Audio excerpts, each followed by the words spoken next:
Книга 14. Тао. Путь вознесения. Одинарные тоны языка света. Уроки овладения состраданием. 4 октава любви. Сострадание – одинарный тон творения, языка света, от бирюзового цвета до светлого, серебристо-бирюзового цвета. Природа – активный. Сострадание всегда стремится к объединению, исцелению того, что нецелостно, и поддержанию того, что целостно. Сострадание – тон, позволяющий самому себе и другим синтезироваться в состоянии равновесия. Сострадание чувствует, что неуравновешено, и дает возможность восстановить и поддержать целостность, равновесие или взвешенность. Сострадание проявляется как действие, по сути, и как целительство по выражению. Те, у кого сострадание является главным или вспомогательным тоном, по природе являются целителями, так как умеют проводить тона, вызывающие в других людях равновесие. Они также обладают даром вносить равновесие во все, что делают. Люди, у которых сострадание является главным тоном, будут содействовать приведению в равновесие всей человеческой цивилизации, чтобы человечество в целом вновь могло подняться из мыслеформы разделения к мыслеформе единства. Сострадание – это фундамент отношения в единстве посвященного уровня бодхисаттвы. Сострадание – необусловленная любовь, которая не испытывает привязок, и благодаря открытию тысячелепесткового лотоса в сердечном центре, простирается в поле бодхисаттвы наружу на 50-300 метров. Такой поток энергии приводит к проявленному состраданию в образе жизни бодхисаттвы. Сострадание в действии – это изливающееся вовне выражение необусловленной любви по отношению к себе самому и всем окружающим. Сострадание в действии – это когда человек находится в равновесии и приносит его в тех, с кем соприкасается. Состраданием в действии овладевает в процессе восхождения к 6000-му уровню посвящений. Некоторые читатели данных материалов работают над овладением этим уровнем вознесения в этой текущей жизни.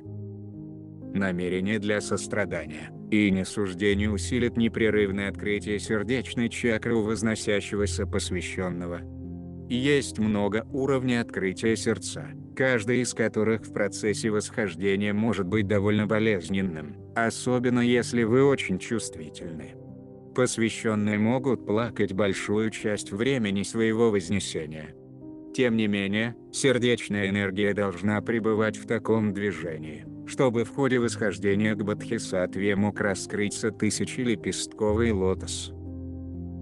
Когда сердце открывается, и начинается проработка более наследственных уроков, посвященный учится тому, чтобы никогда и никаким образом не вредить другому, а также не позволять приносить вред себе. Сострадание – это необусловленное принятие. Необусловленное принятие создает необусловленное несуждение. Благодаря своему исследованию предков, которые были искажены, унижены, отвергнуты, травмированы, замучены, втянуты в проституцию, вместе с другими предками, которые осуждали и отвергали, или причиняли вред другому, на полях битвы или дома, каждый восходящий увидит все стороны собственного «я». Ибо каждый человек несет в себе все, что когда-либо происходило в человеческой форме. Поэтому, когда каждый в прощении охватывает себя, все части своего «я» и предков, посвященный вполне естественным образом простирается вовне, охватывая всех других существ в сострадании и несуждении. Для рождения сострадания необходимо развить определенный уровень осведомленности о нефизических царствах. Поэтому выражайте намерение не только полностью открыть сердце, день ото дня каждый его пласт, но также в большей степени открыть осознание сновидения, раскрыть для себя более сознательное существование в окружающих вас нефизических реальностях. Тех реальностях, где каждый войдет в контакт со своими параллельными жизнями, душой, матерью-землей и царствами природы, а также со своими предками и кармой, удержанной в таких жизнях. При этом можно изучить все духовные уроки, которые стоят за вашими наследственными переживаниями, событиями в этой текущей жизни, и рождать сострадание в действии собственным выражением жизни. Через вознесение и восхождение следующего поколения, как минимум к 6000 единиц ДНК, приходящие в мир дети разовьются в сострадательных по своей природе взрослых людей. Такое изменение ускорит рождение основанной на единстве человеческой цивилизации, в которой все люди любимы, накормлены и научились жить в мире и единстве со всеми другими видами жизни.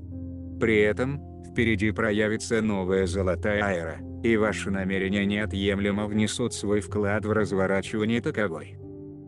Как восходящий взрослый человек, вы можете сделать фундамент из сострадания и несуждения частью своей жизни уже сейчас. Таким образом, вы создадите для себя новый мир в грядущем десятилетии, способствуя рождению новой формы общности, которая основана на единстве. Люди, которые по жизни не являются восходящими, видимо, никогда не смогут взаимодействовать в единстве или гармонии, или даже понять, чем овладевает посвященный на пути к уровню бодхисаттвы. Это трудно, однако, будущие предки таких людей будут восходить. Поэтому, в будущем, их будущие предки придут к пониманию тех вещей, которые постиг посвященный в собственном вознесении. Когда вы позволяете всем людям, которым предназначены их собственные взгляды, соображения, утверждения и реалии, закончить смертью в их грядущем очищении, вы проявляете сострадание. С пониманием того, что все будущие люди когда-нибудь вознесутся, и однажды все поймут, вы можете охватить человека таким, какой он есть, не требуя от него изменений, не указывая ему, что делать, и не навязывая ему свою истину. Вы проявляете сострадание. Сострадание есть принятие человека таким, какой он есть, если, конечно, вы не испытываете эмоциональный груз осуждения. В таком случае углубитесь внутрь себя и высвобождаете кармическую блокировку веры, лежащую в основе осуждения. Таким образом, каждый придет к миру, гармонии, равновесию, целостности и единству, охватывая окружающих людей такими, какие они есть, и вместе с этим, охватывая как есть, самого себя. Только когда человек, безусловным образом, охватывает самого себя, он может подобным же образом охватить и других. Когда вы принимаете других безусловно, в ваших реалиях жизни рождается сострадание и единство. Бодхисаттва овладевает состраданием в действии. Однако, прежде всего, тело и клеточная структура должны возноситься в сострадание на биологическом уровне. Что такое биологическое сострадание? Биологическое сострадание приравнивается к регенеративной клеточной структуре, в которой каждой биологической клетке обеспечивается все необходимое для здоровья и полноценного существования. Сострадание в действии в физическом проявлении проявляет мир и гармонию, которая отражает и обеспечивает каждую клетку физического тела человека, со всеми ее потребностями на физическом плане. Мир овладевает человеком, поскольку присутствует внутренний мир в каждой клеточной структуре, которая отображается во внешней реальности. Война – это отражение войн, конфликтов на биологическом клеточном уровне. Биологическая война идет из-за посредников, которые разрушают физические клетки, как, например, бактерии и вирусы. Внешняя динамика в человеческом выражении – это всего лишь отражение внутреннего диссонанса, который происходит на клеточном уровне.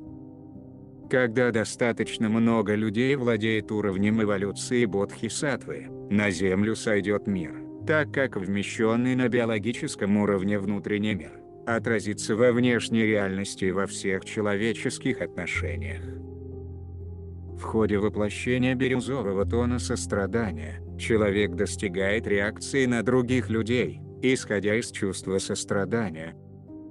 Сострадание учит принимать всех окружающих в качестве таких же человеческих существ со схожими стереотипами у своих предков, независимо от того, насколько жестокими они могут быть.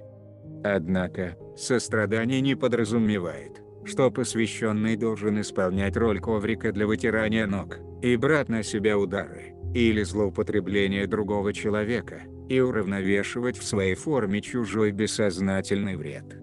Сострадание – это не совместное страдание, и не страдание за другого человека. Но все же, посвященный отдает себе отчет, что все люди – это часть одного вида, и поэтому должны быть охвачены. Охват и вмещение других людей может совершаться на расстоянии, в том случае, когда они еще не способны преодолеть себя и продолжают злоупотреблять.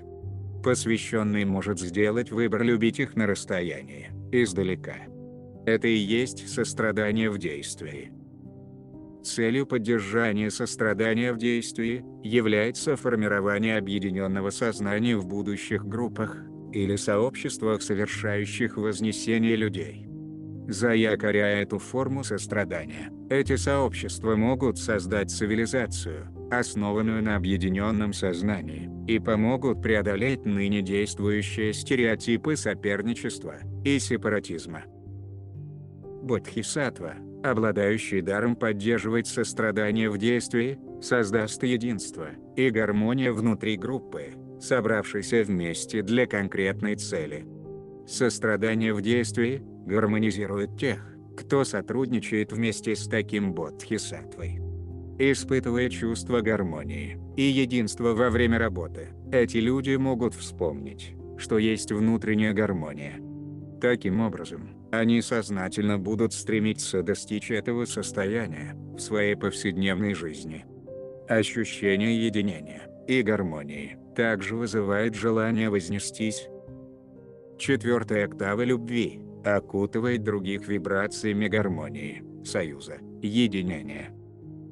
У посеянных для вознесения, четвертая октава любви пробуждает память о необусловленной любви Бога, богини, всего что есть.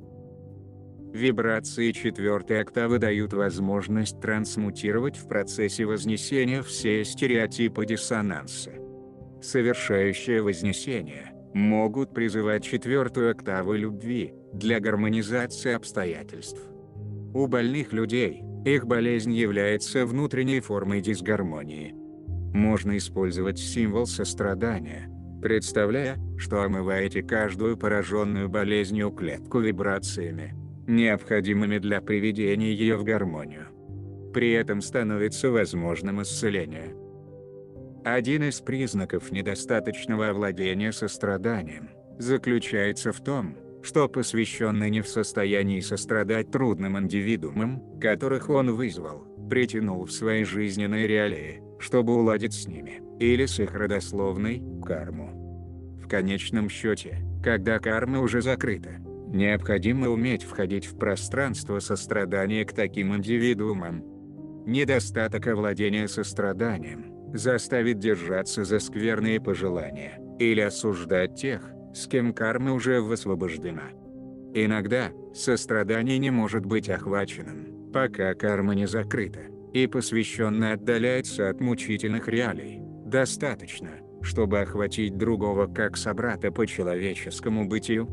Тем не менее, все люди, независимо от роли в обществе, должны быть охвачены из сострадания, чтобы данный тон считался полностью вмещенным. Если полностью отклоняется тон сострадания, то восходящий окажется не способен изучить уроки сострадания в действии.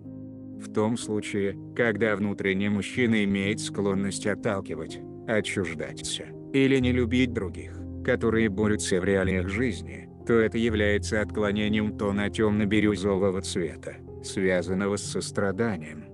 Если внутренняя женщина имеет тенденцию излишне акцентироваться на других и испытывать все их чувства, Это признак отклонения светлых бирюзовых тонов, связанных с состраданием.